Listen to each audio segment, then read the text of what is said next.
Stop. Before you do anything else, I want you to think about the last time you ate sugar. Not a meal, something sweet. A biscuit. A sip of something cold. A single piece of chocolate. Now think about whether you chose it, or whether something inside you simply reached for it before you even made a decision. Because here is what nobody has ever told you. That reach was not yours. It was 200,000 years old. And the company that made what you just ate, they knew that. They studied it. They engineered their product around it. And right now, inside your brain, there is a system so ancient, so powerful, and so perfectly exploited, that the world's largest food companies have spent billions of dollars making sure you never fully understand it. Because if you did, everything would change. I am going to show you exactly what that system is. Where it came from. How it was hijacked. And at the end of this, I am going to tell you the one thing that neuroscience says can actually weaken its grip. Most people never hear this. Stay. Because by the last sentence, you will never look at sugar the same way again. You have tried to stop. Maybe many times. You set rules. You threw things away. You told yourself this time was different. And then something happened. Stress. Boredom. A long day. A moment of loneliness. And the craving came back so fast and so loud that the rules dissolved like they were never there. And then came the shame. That quiet, heavy shame of feeling like you have no control over something so simple. But listen carefully. This is not about control. This is not about discipline.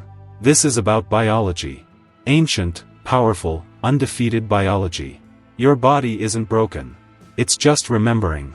It is remembering a world where sugar was so rare, so unbelievably rare, that every time your ancestors found it, their brain treated it like they had just escaped death. And that 200,000-year-old memory is still running inside you. Right now. Every single day. But what that memory is actually doing to your brain, that is where this story gets deeply, disturbingly real. 200,000 years ago, finding sugar was one of the hardest things a human could do. Wild fruit was seasonal, scarce, competed over. Honey existed, but reaching it meant fighting through swarms of bees, climbing trees, risking falls. It was dangerous, exhausting, and worth every second of it.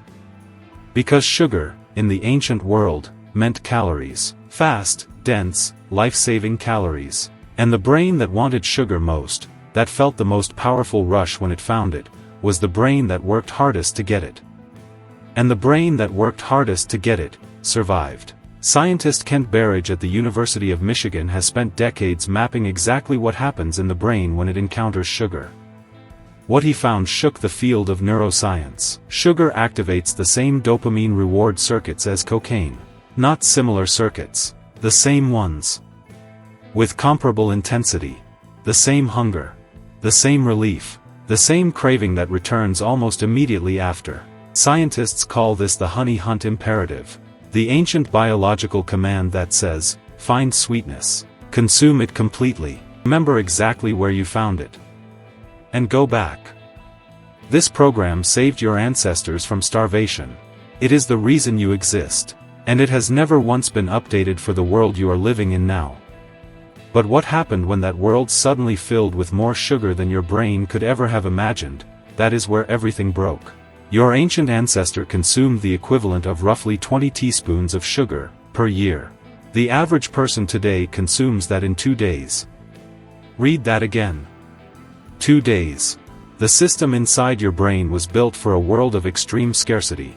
And in less than 100 years, in a fraction of a second on the evolutionary timeline, that world was replaced by one of infinite sweetness. Supermarkets, vending machines, drive-thrus, packaged food with sugar hidden under 40 different names.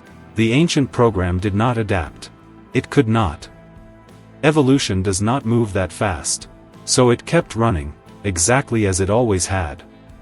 Treating every piece of chocolate like a rare survival find, flooding the brain with dopamine, building craving, demanding more. And the food industry watched this happen. They studied it. They hired neuroscientists and behavioral researchers and flavor chemists. They found what researchers call the bliss point. The exact ratio of sugar, fat, and salt that hits the dopamine system as hard as possible while leaving the brain just unsatisfied enough to keep wanting more. This was not accident. This was design. And your ancient brain, built for a world that no longer exists, never had a chance against it. Neuroscientist Nicole Avena at Mount Sinai spent years studying what repeated sugar exposure does to the brain over time. What she found was a process of systematic hijacking. The brain, overwhelmed by a level of reward it never evolved to handle, begins to protect itself. It reduces the sensitivity of the dopamine receptors. It pulls back from the flood. And the result is tolerance. The same chocolate that once felt like pure pleasure begins to feel ordinary. You need more to feel what you used to feel with less. And when sugar is absent, even briefly, a real chemical low sets in. Not just desire. A measurable drop in mood, focus, and energy that the brain interprets as a genuine emergency. This is the trap. Not a metaphor. A neurological trap. Built slowly. In the gap between what your ancient brain was designed for and what the modern world is pouring into it every single day. And here is what almost nobody tells you. The trap is not just physical. What sugar does to your emotions, to your memories, to the way you feel about yourself, goes far deeper than brain chemistry. And that is the part that keeps most people stuck long after they think they understand the problem.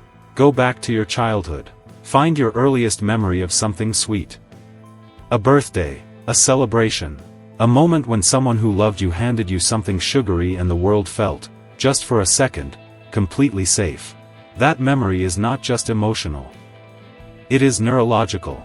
The dopamine released in that moment carved a pathway in your developing brain. A pathway that connected sweetness to safety. To love. To comfort. To the feeling of being held by something larger than your fear. And that pathway never went away. It only got wider. Every time stress arrived and sugar followed. Every time loneliness came and something sweet made it quieter. Every time a hard day ended with a treat that felt like reward. Your brain learned the equation. Deeply. Automatically, below the level of conscious choice. This is why sugar cravings do not feel like simple hunger. They feel like need. Like something essential is missing. Because somewhere in your history, sugar became the answer to questions that had nothing to do with food. And understanding that connection, really seeing it clearly, is where something begins to shift. But before we get to what actually changes things, there is one more layer. One more discovery. The one that food companies hope you never hear about. Evolutionary biologist Richard Wrangham at Harvard has argued that the shift to calorie-dense foods, including natural sugars, was one of the key drivers of human brain development. The brain consumes 20% of all the calories you take in. In the ancient world, sweet foods were precious fuel for the most energy-hungry organ ever to exist. Sugar was not the enemy of the human mind. For almost all of human history, it was one of its greatest supporters. The enemy is the collision. Scientists call it the metabolic mismatch. An ancient system calibrated for scarcity, dropped without warning into a world of engineered excess. The result is a brain that is simultaneously addicted, depleted, and completely unable to use the off switch that was never built in, because it was never needed. And this is where the story finally turns. Because what neuroscience has discovered about breaking this mismatch is not what you expect. It is not about restriction. It is not about willpower. It is about something far older. And far more powerful. Here is what I promised you. The thing that changes everything. Your brain has one system that the sugar trap cannot fully reach. One circuit that evolved after the craving circuits, newer, slower, but capable of something they are not. It is called the prefrontal cortex. And neuroscience has found something extraordinary about how it works. It does not respond to restriction. Tell it no, and the craving gets louder. But give it understanding, real, deep, biological understanding of why the craving exists, and something shifts. The craving does not disappear, but it loses the lie it has always told you. The lie that says you are weak.